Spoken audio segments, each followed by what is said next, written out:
Praise be Jesus and Mary. Brothers and sisters, mga igsoon, ang atong ebanghelyo ay sabi sa Bicol, dikit lang o baka sa Bisaya, gamay, maiksi lang. Pero ang ating gospel today is very interesting. Why? It talks about John and regarding what the crowds reacted. No? Ano ba yung sinasabi ng iba? No? And yet, we know that whatever we do, we can never satisfy all. This should be also important to remember. No matter what we do, may it be especially great or good as it is, we cannot satisfy all. Tanan o gabus. No? But what is important is that we do it, sabi nga ni Saint Ignatius of Loyola, ad maiorem Dei gloria. To do it for the glory of God. Or sabi nga ni Saint Maximilian, ad maximum Dei gloria. To the maximum glory of God. Because we can please God. And yet, man, whatever we do, on the contrary, they will speak negative of us. You cannot avoid criticism. You cannot avoid people who will say, sabi nga, napakasakit, Kuya Eddie. O di kaya, sinaktan mo ang puso ko. You cannot avoid that, na may magsabi sa iyo na hindi maganda. Taba-taba mo. Pangit ng boses mo. Sino ka ba? Who you? You cannot avoid that. And the saddest thing is sometimes those who criticize you are not those far from you. Those who are near you. Diba?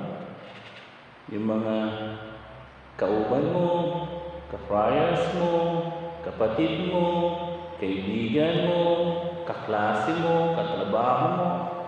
Sometimes they are the one. And yet, here, you will see your virtue. And you will see the progress in your spiritual life. Kung papatulan mo, talo ka. Kung hindi mo papatulan at ipag-ampo mo na lang sa Ginoo, it means that you already mature in your spiritual life. Spiritual maturity does not depend much on how many years you are in the religious life, how many years you are now as a baptized person. No. Spiritual maturity is how you respond to occasion of criticism, of sufferings, persecution, crosses. That's where you see how spiritually mature you are. But if you respond to criticism, katulad na may kilala ako, no? Nasabihan lang, naku, dili na nagsasalita, dili na nag-aan sa community, no? Ug karon, naku po, no? Napakasipag daw, no? Napakasipag daw, karon. So what does it mean? It means you are immature. Kumbaga sa ano pa, I don't know if it is okay. Father Delegado. We can say, I don't know if we can say in spiritual things, mongoloid in the spiritual life. Ano yung mga mongoloid? O yung mga Down syndromes? No? Yung para bang, yung katawan, di ba? Are mature, adult, but their mind, yung kanilang yung kanilang isip, siguro, no? Are immature.